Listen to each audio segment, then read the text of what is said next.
میری شادی تھی. اب تو کوئی 2-4 لوگ شاید میرا بھی نام جاننے لگ گئے ہیں, تب کوئی نہیں جانتا تھا, کسی کو خبر نہیں. شاہ صاحب میری بارات کے ساتھ آئے تو میرے سسرال والوں نے یہ کہا کہ آپ جلدی آ گئے, آپ اندر بیٹھ جائیں, بارات آتی ہے. تو شاہ جی فرمانے لگے ہم وفادار لوگ ہیں, جس کے ساتھ آئے ہیں اسی کے ساتھ اندر جائیں گے. یہ کیسے ہو سکتا ہے کہ ہم پہلے اندر چلے جائیں, جس کے ساتھ آئے ہیں اس کے. یہ جو وفا کا رشتہ ہے نا, یہ بڑا کمزور ہوتا چلا جا رہا ہے. اب بہانے کر کر کے نا, لوگ بہانے کر کر کے بہانے کرتے ہیں, کہتے ہیں وہ فلانا نہیں ٹھیک, میں نہیں جانتا, یہ تیرا بہانہ ہے. ہمیں کیا لگے کوئی ٹھیک ہے یا غلط ہے, ہمیں تو اتنا پتا ہے کہ جس کا یار سے رشتہ ہے اس کا ہم سے رشتہ ہے, جس کا محبوب سے تعلق ہے اس کا ہم سے تعلق. ہمیں تو اتنی خبر ہے. میرے بھائی اس رستے کے ہمیں ساری زندگی گزر گئی شاکی کرتے کہ پتہ نہیں جانا چاہیے کہ نہیں. وہ لوگ آئے, انہوں نے وہ سفر کیا, اس سفر کو طے کر کے وہ لوگ آگے بھی گزر گئے, انہوں نے وہ رستہ آگے کی طرف گزار لیا. حاجی ابو داؤد محمد صادق صاحب رحمۃ اللہ تعالی علیہ شاہ صاحب کے استاد بھائی تھے. محدث اعظم سے حاجی صاحب کو بھی خلافت تھی, شاہ صاحب کو بھی خلافت تھی. تو حاجی صاحب کا میں نے شاہ صاحب کو ادب کرتے دیکھا. میں نے شروع میں کہا کہ شاہ صاحب سید تھے, انہیں پتا تھا, وہ شیخ الحدیث تھے, انہیں اس بات کی خبر تھی, وہ مناظر تھے زمانہ اس بات کو, لیکن انہیں احساس نہیں پیدا ہونے دیا کہ میرے اندر یہ سارے کمالات ہیں. کچھ لوگ محنت کر کے عاجزی حاصل کرتے, کچھ لوگوں کے خمیر میں اللہ یہ دولت پیدا کر دیتا ہے, ان کے خمیر میں یہ دولت ہوتی ہے, ان کے خمیر میں. ابھی میں جب آیا ہوں تو ایک سنگی, میں وضو کرنے کے لیے گیا تو کہنے لگے دستار مجھے دے دیں. تو میں نے کہا میرے ساتھ بچہ ہے وہ پکڑ لے گا. تو کہنے لگے میں نے پتہ ہے جدو تسی آندے سو تے شاہ صاحب فرماندے سن علماء علی کرسی لے آؤ. تو یار یہ کسی کو عزت دینے سے آدمی چھوٹا ہو جاتا ہے, کسی کو اٹھ کے ملنے سے اس میں کمزوری آتی ہے. ساتھ والے جو دائیں بائیں مرید ہوتے ہیں بگڑ جاتے ہیں. یہ کمزوری ہے, یہ ہمارے نفس کی کمزوری ہے کہ ہم کسی بندے کو عزت دے کے سمجھتے ہیں شاید میرے مرید بگڑ جائیں تو کوئی اور بھی ہے.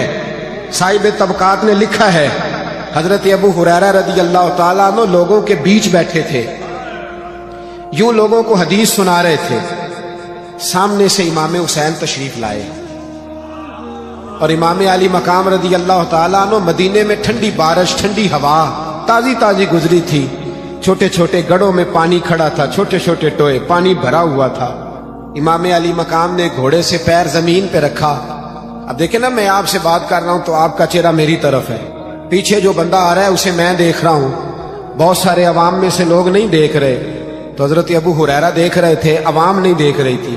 جب امام علی مقام نے پیر رکھا نا زمین پہ تو مدینے کی تھوڑی سی مٹی امام علی مقام کے پیر چومنے لگی, ذرا کیچڑ لگ گیا. بڑا مشکل ہوتا ہے نا اپنے شاگردوں میں اٹھ کے کسی کا استقبال کرنا, اپنے مریدوں میں اٹھ کے کسی اور کو بھی عزت دینا خاصا مشکل کام ہے. لیکن امام حسین حضرت ابو ہریرہ لوگوں کے بیچ میں سے اٹھے. کسی شاگرد کو آرڈر کرتے وہ اٹھ کے امام صاحب کے پاس جاتا, لیکن جناب ابو ہریرہ اٹھے.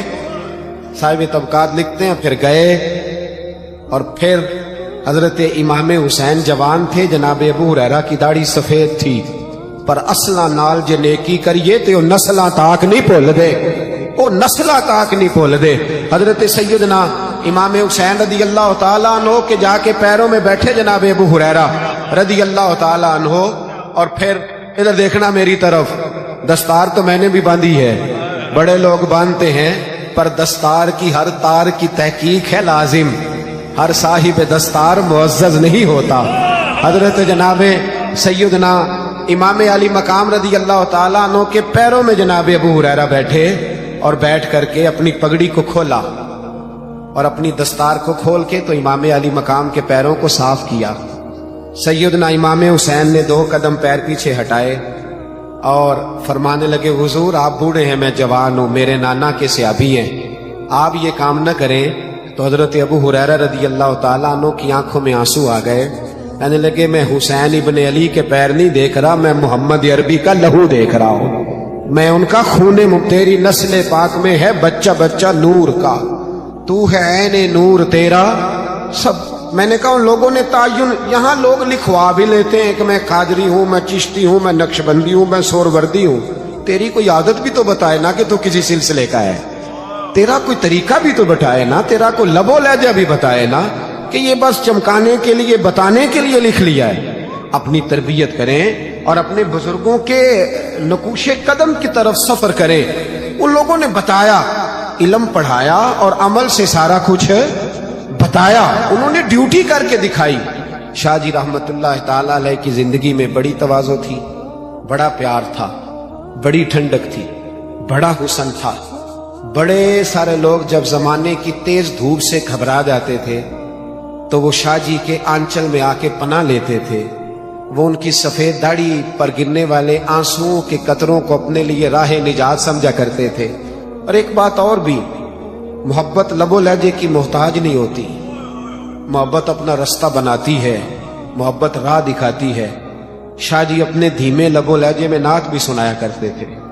میں ایک دن مولانا ابراہیم خوشتر کی ایک کتاب ہے تذکرہ جمیل، اعلیٰ حضرت کے بڑے صاحبزادے حجت الاسلام کے حالات پہ لکھی ہے.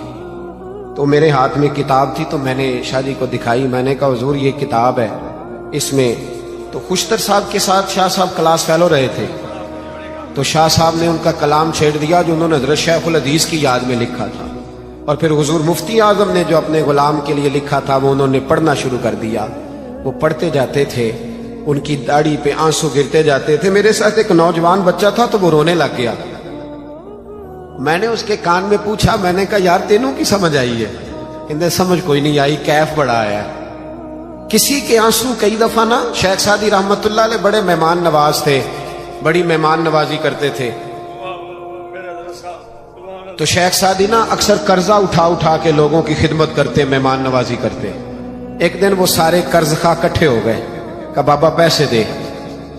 وہ سارے پیسے مانگ رہے ہیں. حضرت سعدی کہہ رہے ہیں میرے دل میں خیال آتا ہے کہ یار کہیں سے کوئی چیز ملے تو مہمانوں کی میزبانی تو کروں، کوئی شے ملے. اتنے میں ایک بچہ آ گیا، وہ کچھ بیچ رہا تھا. اے بال نہیں بیچ دے کھیل مرونڈا. تو آ گیا کوئی چیز بیچنے والا، کہنے لگا لینی ہے؟ تو حضرت سعدی فرمانے لگے میرے مہمانوں کو کھلا دے. اس نے کھلا دی. بچہ کہنے لگا حضرت جی پیسے. فرمان لگے تم ہی بہ جا، سارے پیسے لینی آئے نے، بہ جانا، انہوں نے لبن گے تو تینوں بھی لب جان گے. بچہ کوئی صاحب درد تھا، رو پڑا. کہنے لگا حضور یتیم ہوں، 3 بہنیں چھوڑ کے آیا ہوں، انہوں نے روٹی بھی کھانی ہے، امی نے دوائی بھی کھانی ہے. تو پیسے. جب وہ رویا نا تو ایک حضرت سعدی کا مرید آیا کرتا تھا، کبھی کبھی بڑا تاجر تھا، وہ آیا اور 400-500 دینار نذرانہ لے آیا. تو حضرت صاحب نے باقیوں کو قرضہ بھی دیا، اس بچے کو پیسے بھی دیے، کچھ بچ بھی گئے، باقی تو چلے گئے. ایک صاحب دل بندہ تھا، کہنے لگا حضور ہم روز پیسے لینے آتے تھے، ملتے نہیں تھے، آج کیسے مل گئے؟ تو جناب سعدی فرمانے لگے تم میں رونے والا کوئی نہیں تھا نا، ایک رونے والا ملا ہے نا تو باقیوں کا بھی کام بن گیا ہے. شاہ جی رونے والے تھے، وہاں کو بیٹھتا تھا تو اس کی آنکھیں بھی پرنم ہو جایا کرتی تھی. کرامتوں پہ بس نہ کرو یار، اس رستے کے مسافر بھی بنو. میں نے ابھی وضو کیا ہے اور میں کچھ دنوں سے بیمار بھی ہوں. میں دیانتداری سے کہتا ہوں، میں اپنے دل کی گہرائی سے کہتا ہوں کہ میرا بالکل دل نہیں کر رہا تھا اسٹیج پہ بیٹھنے، قطعاً نہیں. میں سمجھتا ہوں کہ ہمیں وہ پیچھے بھی بٹھایا جائے نا تو ہماری یہ عزت ہے، اس لیے کہ ہم شاہ جی کے مزار پہ آئے ہوئے. ان چکروں سے باہر نکل آؤ، بچ جائیں گے ہم لوگ. باہر نکل آؤ. وہ جو میری طرح کا مولوی اور پیر وہاں کھڑا ہو کے انتظار کرتا ہے نا، پہلا نعرہ بجے گا تو پھر اگے جاواں گے. بڑی خرابی آ گئی ہے اس سے ماحول بگڑ گیا ہے. بس ٹھیک ہے، کہیں تو ایسا ہونا چاہیے جہاں بندہ غلام بن کے بھی جائے. کوئی تو جگہ ہو جہاں بندہ پیچھے بھی بیٹھے. کوئی ضروری ہے کہ ہر جگہ انسان عزتیں اور صلاحیتیں اور سٹیج ہی ڈھونڈتا پھرے؟ اس سے تو غبار چڑھ جائے گا. کبھی اس غبار کو اتارو بھی، کبھی کسی گلی میں نوکر بن کے بھی جاؤ، کبھی کسی گلی میں غلام بن کے بھی جاؤ، کبھی کسی جگہ جھاڑو لگانے کا پروگرام بھی بناؤ. اٹھ فریدا ستیا جھاڑو دے مسیح، تو ستے رب جاگدا تیری ڈاڈے نال فرید. اٹھ فریدا ستیا میلا ویکھن جا، متے کوئی مل جائی بخشیا تے تم ہی بخشیا جا. یاد رکھیے گا کہ ناپاکی کسی قسم کی بھی ہو وہ تکلیف دہ ہوتی ہے. غلاظت کسی قسم کی بھی ہو وہ تعفن پیدا کرتی ہے، ماحول کے اندر بدبو پیدا کرتی ہے۔ صفائی نفاست لاتی ہے، صفائی سے انسان اپنے آپ کو ٹھنڈا محسوس کرتا ہے۔ آپ لمبے سفر سے لوٹنے کے بعد بھی جب غسل کر لیتے ہیں تو کوئی منوں کے حساب سے وجود سے مٹی نہیں اترتی، لیکن اپنے آپ کو ہلکا پھلکا محسوس کرتے ہیں۔ انسان جب کپڑے تبدیل کر کے دھلے ہوئے کپڑے اور لباس پہن لیتا ہے تو اس کے لباس پر کوئی منوں کے حساب سے میل کچیل نہیں ہوتی، لیکن وہ کپڑے بدلنے کے بعد اپنے ذہن کو تازہ دم محسوس کرتا ہے۔ ہمیں اللہ تعالیٰ نے جو حبیب پاک علیہ السلام عطا کیے ہیں وہ دنیا میں آئے ہی پاکیزگی تقسیم کرنے، اور میرے نبی پاک علیہ السلام نے ہر قسم کی طہارت دنیا میں تقسیم فرمائی۔ حضور فرماتے ہیں میں آیا ہوں تو اللہ نے میرے لیے ساری زمین کو مسجد بنا دیا۔ مانا کہ آپ چھوڑ دیں جی بیٹا، چھوڑ دو، سب ٹھیک ہے، آپ اپنی اپنی جگہ پہ رہیں، ماشاءاللہ ٹھیک۔ یہ چند ایک دوست نہ ہر محفل میں ایسے محبت والے آ جاتے ہیں کہ وہ، ہم نے تو بعض جنازوں میں بھی دیکھا ہے بزرگوں اور علماء کے کہ 10-15 لوگ ہوتے ہیں آگے شور کرنے والے، لیکن وہ ہٹتے نہیں۔ بہرحال دعا تو کر سکتے ہیں نا، لوگ تو اپنے ہی ہیں، پیار والے ہی ہیں۔ اللہ تعالیٰ سمجھ عطا فرمائے۔ آپ تھوڑی دیر چھوڑ دیں اس کام کو، یہ لینا چھوڑ دیں، چند منٹ چھوڑی دیر چھوڑ دو۔ بیٹا، پیارے بیٹے ادھر آ جاؤ، آ جاؤ، تھوڑی دیر آ جاؤ، بعد میں لے لینا، آ جاؤ تھوڑی دیر۔ اللہ آپ کو خوش رکھے۔ نبی پاک صلی اللہ تعالی علیہ وسلم نے ہر قسم کی طہارت، ہر قسم کی پاکیزگی اپنی امت کو عطا فرمائی۔ حضور سید عالم صلی اللہ تعالی علیہ وآلہ وسلم نے اس قدر زیادہ طہارت پر زور دیا، پاکیزگی پر زور دیا کہ فرمایا صفائی نصف ایمان ہے، اس کو تمہارے ایمان کا حصہ بنا دیا۔ حضور کس طرح کی پاکیزگی ارشاد فرماتے؟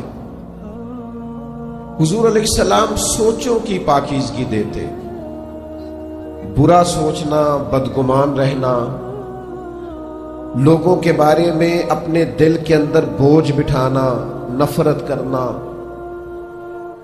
اس سے بھی منع فرمایا۔ آغاز یہاں سے کیا کہ تمہاری سوچیں، تمہارے خیالات، تمہارے تصورات، تمہارا گمان یہ پاک ہونا چاہیے۔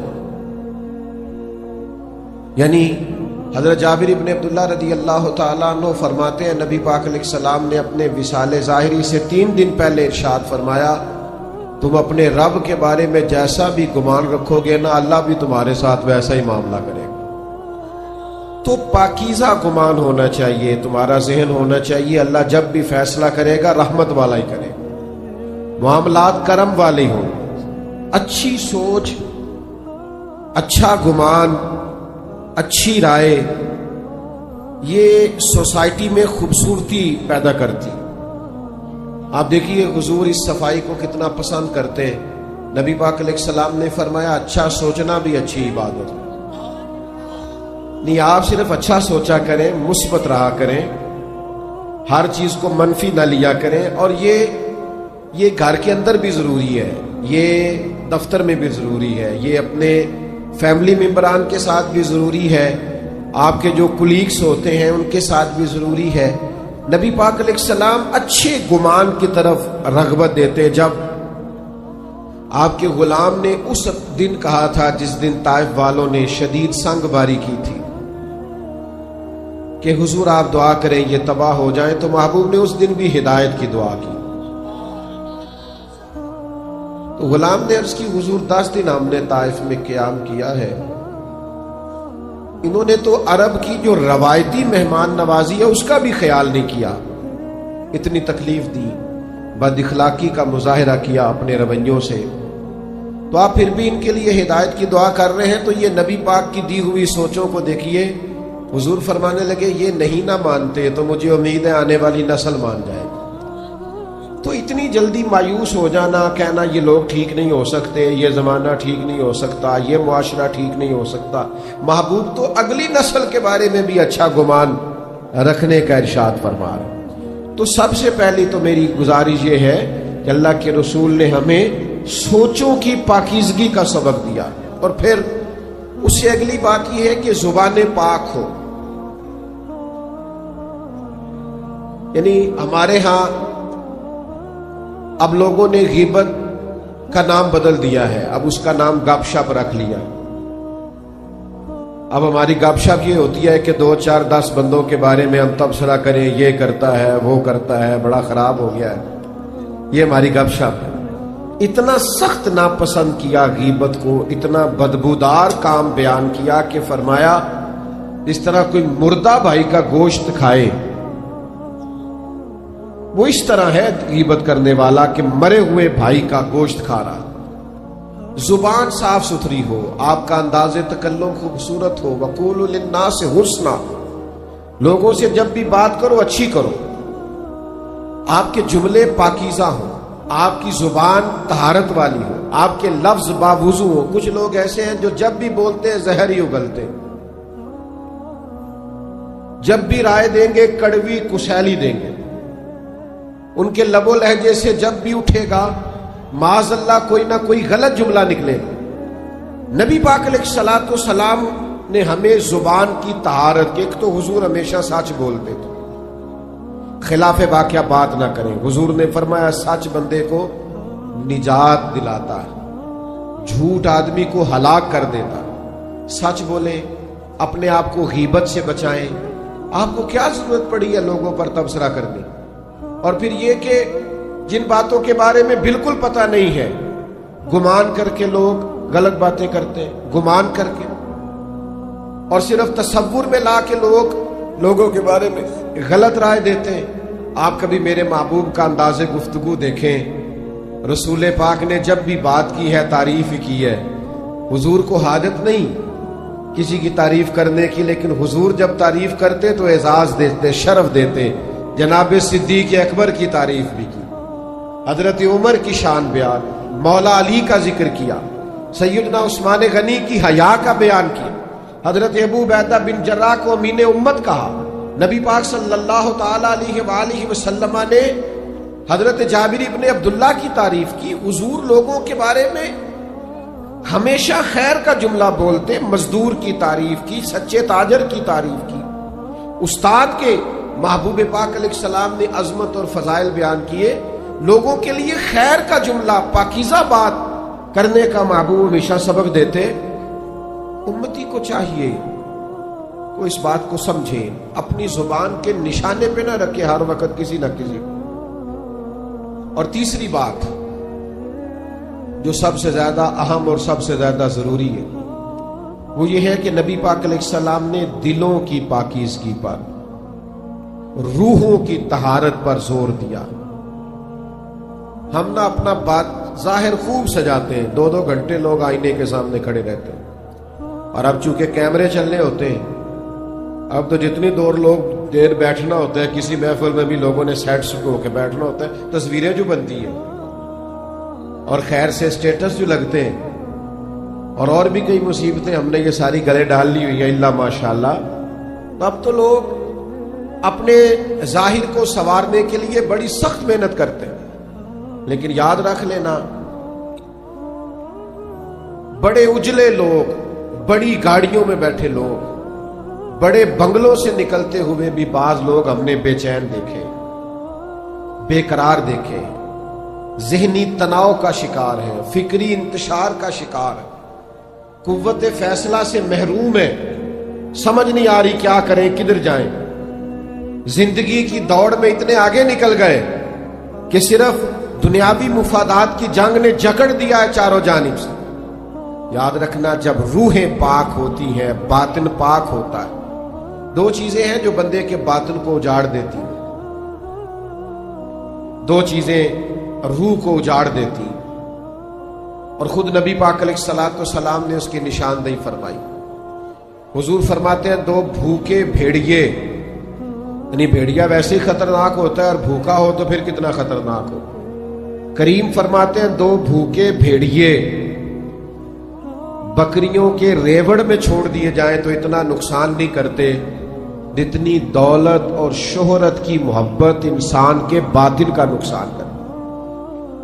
اس کی روح کو پورے طور پہ اجاڑ دیتی، اس کا باطن پورے طور پہ بکھر جاتا. لوگوں کو پتہ ہی نہیں ہوتا لیکن ٹوٹ چکے ہوتے ہیں. تو یاد رکھ لیجئے گا کہ روح کی طہارت، باطن کی پاکیزگی، یہ تزکیہ نفس ہے، قرآن مجید کا بنیادی عنوان ہے. نبی پاک صلی اللہ تعالی علیہ وسلم کے فرائض نبوت میں سے ایک اہم بات کہ حضور نے باطنی طہارت پر زور دیا. اور حضور فرمانے لگے کیوں زور دیا؟ ظاہر ہے ہم سب کا عقیدہ ہے کہ ساری کائنات سو جاتی ہے لیکن اللہ تعالیٰ کو نہ اونگ آتی ہے نہ نیند آتی ہے. تو رب دیکھتا ہے، ہر وقت دیکھتا ہے، اپنے کرم سے دیکھتا ہے، اپنی رحمت سے دیکھتا ہے. اللہ کے حبیب علیہ الصلوۃ والسلام فرمانے لگے یاد رکھنا رب نہ تمہارے چہرے دیکھتا ہے نہ تمہاری جیبیں دیکھتا ہے، وہ جب بھی دیکھتا ہے تمہارا دل ہی دیکھتا ہے. تو جس چیز کو اللہ نے دیکھنا ہے اس کے محبوب نے دیکھنا ہے. آپ کو پتہ ہے ہمارے پاس سب سے قیمتی چیز کیا ہے؟ ایمان. تو ایمان کا بنیادی مرکز کیا ہے؟ دل. آپ کی روح، آپ کا باطن. ظاہر سے تو اونچے اونچے نعرے لگائیں. آج کل جیسے رواج ہے نا ہماری محفل میں کہ جس کا ایمان پکا ہاتھ کھڑے کر لو. تو بھئی ہاتھ کھڑے کرنے سے ایمان پکا آپ کو کیسے ثابت ہو گیا؟ وہ ایک رنگ بن گیا. آپ کے باطن کی کیفیت کیا ہے؟ اگر باطن اجڑا ہوا ہے، آذان ہو گئی ہے اور آپ فارغ بیٹھے ہیں موبائل پہ، آپ نماز پڑھنے نہیں جا رہے، آپ کو کسی مظلوم پر رحم نہیں آ رہا، کسی بھوکے پر ترس نہیں آ رہا، آپ کی تجوری پیسوں سے بھری ہوئی ہے اور آپ کے محلے میں لوگ سسک رہے ہیں بھوک سے، آپ کو خیال نہیں آ رہا، تو پھر میرے بھائی روح کی طہارت کی ضرورت ہے.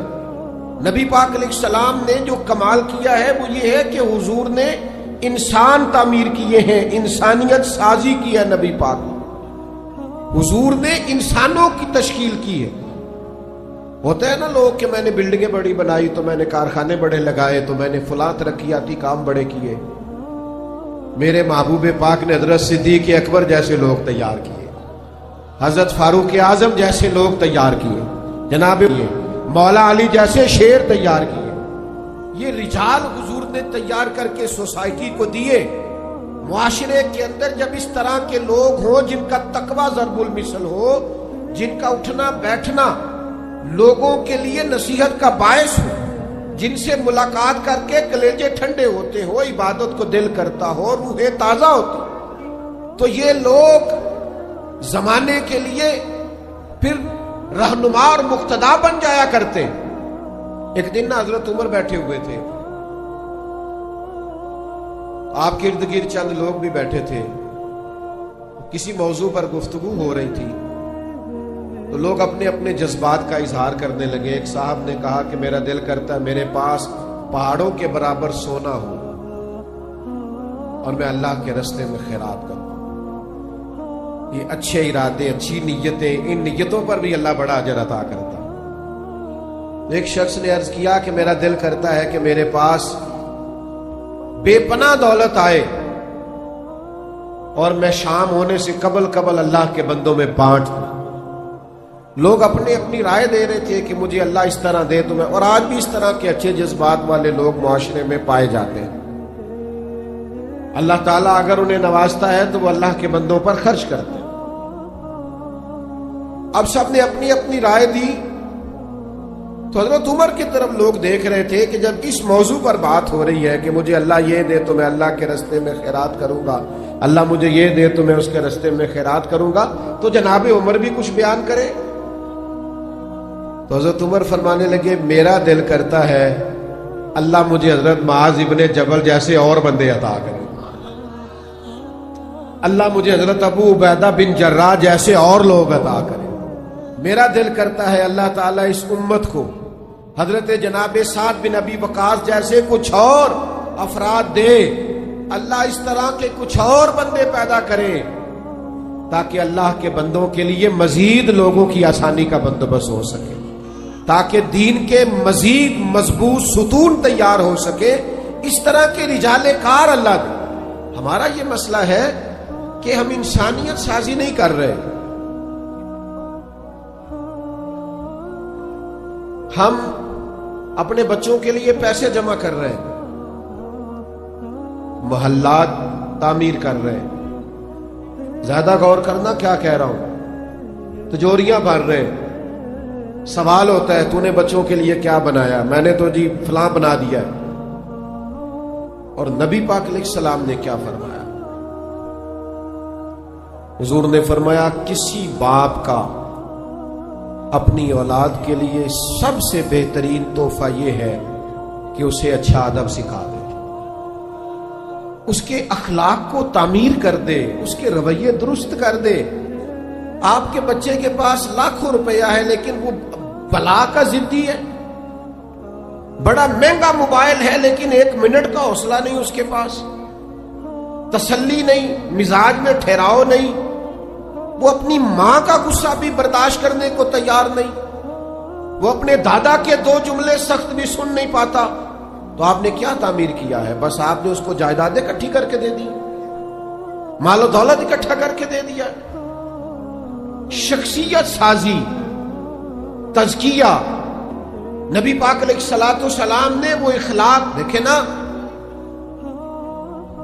ایک نوجوان ہے، نبی پاک صلی اللہ تعالی علیہ وسلم کا زمانہ نور ہے، حضور جہاد پہ جا رہے ہیں، حضرت سعد بن ابی وقاص رضی اللہ تعالیٰ عنہ کو حضور نے تیار کر لیا، ان کے چھوٹے بھائی، قد بھی چھوٹا ہے، ٹانگیں پتلی ہیں، تو وہ رونے لگے، عرض کرنے لگے حضور میں نے بھی جہاد پہ جانا ہے۔ یہ اس عمر میں یہ جذبے پروان چڑھ گئے اللہ کی راہ میں نکلنے کے، یا رسول اللہ میں نے بھی جانا ہے۔ تو کریم نے فرمایا آپ کے بڑے بھائی جا رہے ہیں، قد بھی چھوٹا ہے، عمر بھی تھوڑی ہے، رہنے دیجئے۔ تو عرض کرنے لگے مہربانی کریں میری کشتی کرا کے دیکھ لیں۔ اور ایک روایت میں ہے جب وہ رونے لگے تو تبھی پاس کر دیے گئے۔ تو نبی پاک علیہ الصلوۃ والسلام نے تو افراد سازی کی ہے، شخصیت سازی کی۔ آپ کسی شخص کو متقی بنا دیں، اس کے دل کے اندر اللہ کا خوف پیدا کر دیں، پھر اس کے سامنے کروڑوں بھی پڑے ہوں گے تو وہ کرپشن نہیں کرے گا۔ اور اگر اس کے دل میں تقویٰ نہیں تو آپ 20 کیمرے لگا دیں، آپ دفتر کے اندر 100 کیمرے لگا دیں، آپ جو مرضی کر لیں۔ جب اس کا ذہن بن گیا معاذ اللہ کہ میں نے لوٹ کے کھانا ہے تو پھر رویہ اور ہو جائے گا۔ تو بنیادی کام شخصیت سازی، بنیادی کام جو نبی پاک علیہ السلام نے کیا ہے وہ انسانوں کے اخلاق کی بہتری، ان کے کردار کی بہتری ہے۔ یہ ماشاءاللہ آج ڈھیر سارے لوگ یہاں انہوں نے انتظام کیا ہوا ہے، عمرے پہ جائیں گے، بڑی اچھی بات ہے۔ میں دوستوں سے کہا کرتا ہوں عمرے اور حج پہ بھی جاتے ہو تو اتنے پیسے لگا لیتے ہو تو جانے سے پہلے 2 گھنٹے کسی عالم کے پاس بھی بیٹھا کرو، طریقہ اور مسائل بھی تو سیکھ کے جاؤ نا۔ بھئی آپ کو پتہ بھی تو ہونا کہ ہم نے عمرہ کیسے کرنا ہے، آداب کا اور معاملات کا بھی تو خیال ہونا چاہیے۔ تعلیم و تعلم کا جو فقدان ہے، آج ہم سننے سنانے کے قائل ہیں، دیکھنے دکھانے کے قائل ہیں، پڑھنے پڑھانے کے نہیں۔ ہمارے پاس وقت بھی ہے لیکن آپ کو کوئی حضرت بلائیں کہ آئیں شام کو روز ترجمہ پڑھایا جائے گا تو ہم نے ٹائم نکال دیا، ہم نے تو بیکار کی ویڈیوز دیکھنی ہوتی، وقت ضائع کرنا ہوتا، بے مقصد قسم کے تبصرے کرنے ہوتے ہیں جن کا کوئی فائدہ نہیں ہے۔ تو بھائیوں، انسانیت سازی، ایک صحابی تھے حضرت فضالہ، وہ کہتے ہیں کہ میری معاذ اللہ ثم معاذ اللہ کسی خاتون سے کلمہ پڑھنے سے پہلے کچھ دوستی تھی، تو میں تو اس ارادے سے گیا تھا کہ معاذ اللہ حضور کو شہید کروں گا۔ تو نبی پاک طواف کعبہ کر رہے تھے، میں نے اپنی بغل میں خنجر چھپا لیا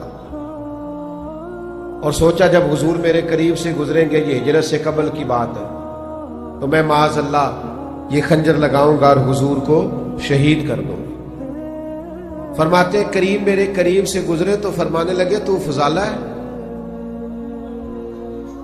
خیال آیا مسلمان نیک و بد پہچان جاتے ہیں اور محمد آدمی کے دل کی باتیں جان جاتے ہیں. تو فضالہ ہے؟ تو کہا یا رسول اللہ صلی اللہ علیہ وسلم میں فضالہ ہی ہوں. آپ توجہ فرمائیے. تو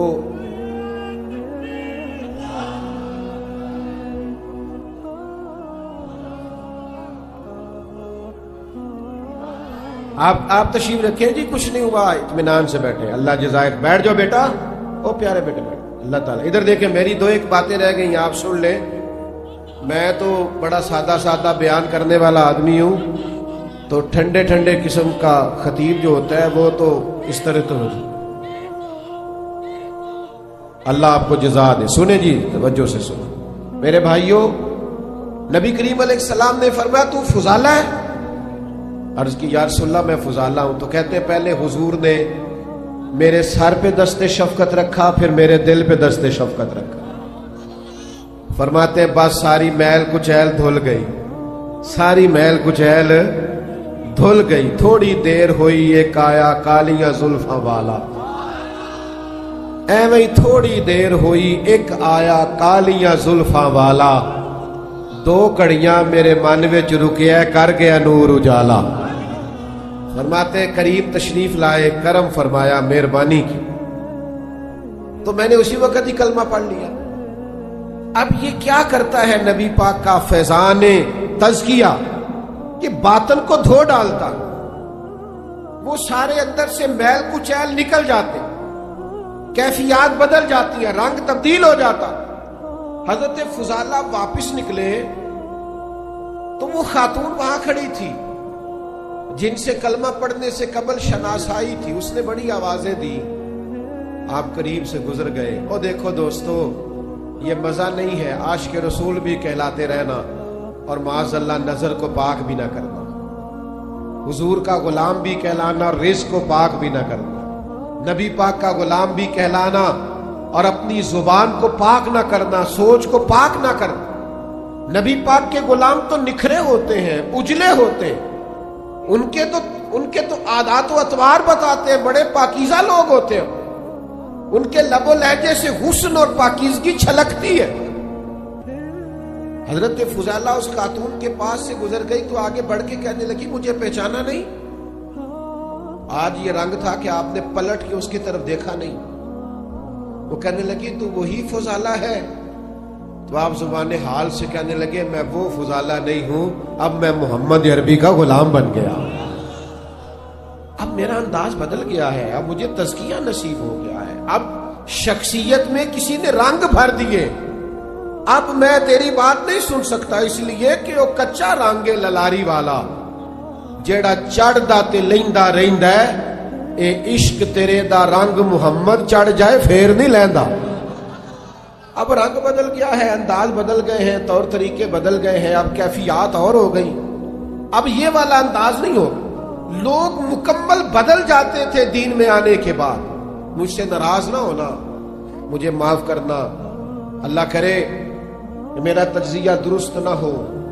آج بھی لوگ دین میں آتے ہیں، لیکن میری طرح کے ڈھیر سارے ایسے ہیں جو لباس تو بدلتے ہیں، کپڑے تو دین کے پہنتے ہیں، لیکن اپنا باطن نہیں بدلتے، اپنے اندر کا انسان تبدیل نہیں کرتے. او میرے بھائیوں، یاد رکھو جب تک من ہی نہ بدلے. مجھے زندگی میں ایسے مجبور لوگ بھی ملے ہیں جو کہتے ہیں پیر صاحب کوئی دعا کر دو، سارا کچھ ہے، میرا نماز پڑھنے کو دل نہیں کرتا. آپ یقین کرو ترس آتا ہے.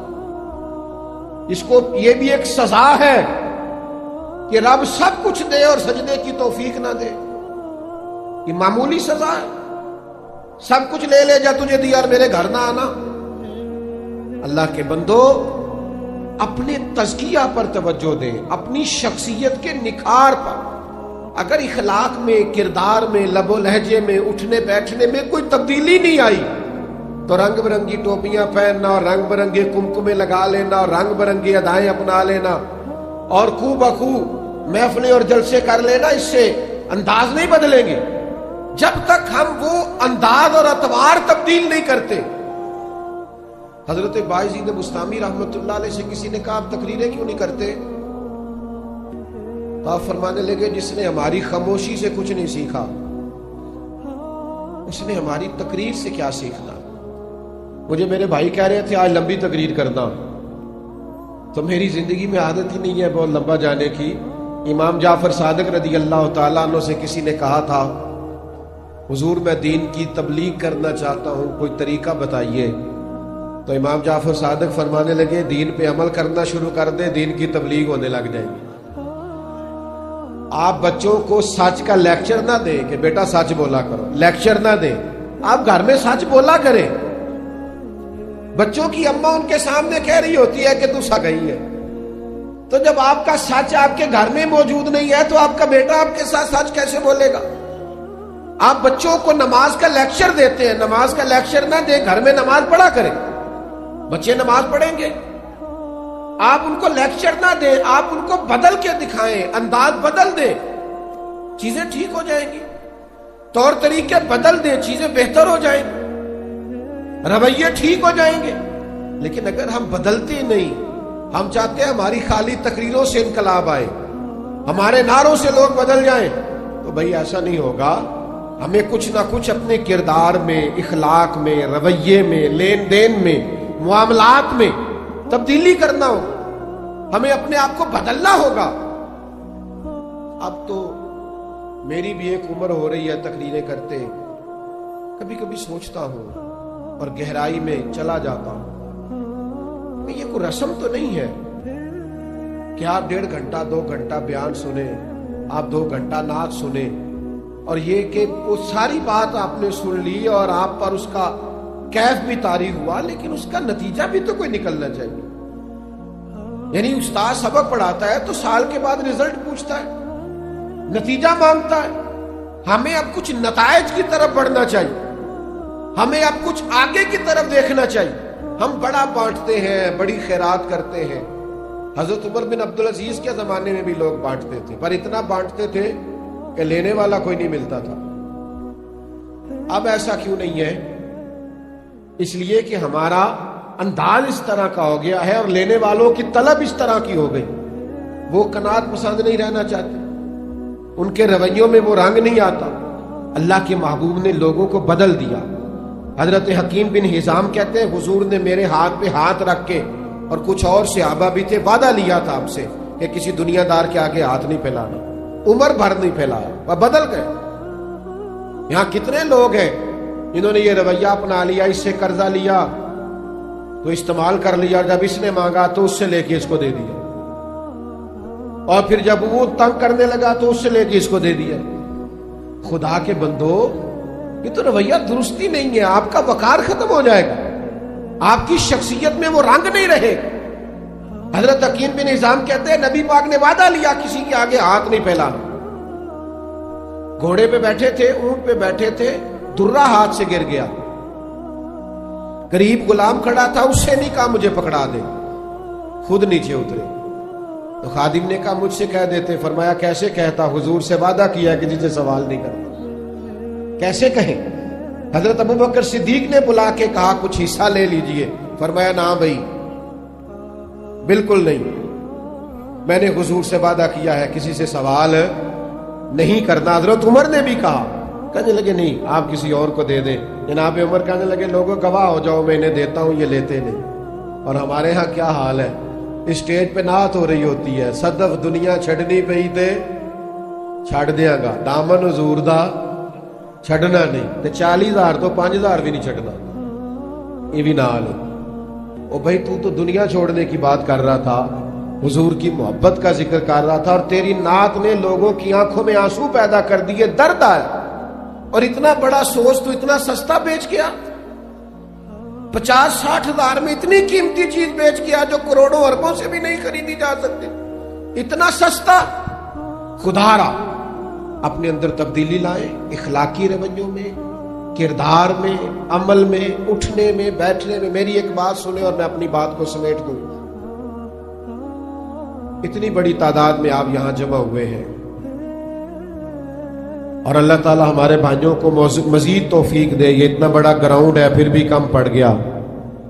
میں آپ کی خدمت میں عرض کروں گا یہاں اٹھ کے جب آپ جائیں نا تو کم از کم ایک اپنی بری عادت باہر روڈ پہ پھینک جائیں. ایک بری عادت باہر چھوڑ جائیں. اگر آپ غصہ کرتے ہیں تو آج غصہ باہر پھینک جائیں. والدہ کے سامنے گھر والی کے سامنے مسکراتے ہوئے جائیں. اگر آپ تلخ ہیں تو تلخی پھینک جائیں. اگر آپ بلا وجہ جھوٹ بولتے ہیں تو جھوٹ چھوڑ جائیں باہر. آج کہیں بس حضور کی محفل سن کے آیا ہوں آج کے بعد نہیں بولنا. ایک چھوٹی سی اپیل کر لوں آپ سے, چندے کی نہیں کرنے لگا بے فکر ہو جائے. ایک اپیل کرنی ہے, کر لوں آپ سے. جس نے عشاء نہیں نہ پڑھی اس نے پڑھ کے سونا ہے. انشاءاللہ پڑھیں گے انشاءاللہ تعالی. میں نے الحمدللہ پڑھ لیا, بہت سارے لوگوں نے پڑھ لیا, عشاء پڑھ کے ہیں. جنہوں نے نہیں پڑھی ان کی بات کر رہا ہوں, وہ عشاء پڑھ کے سوئیے گا.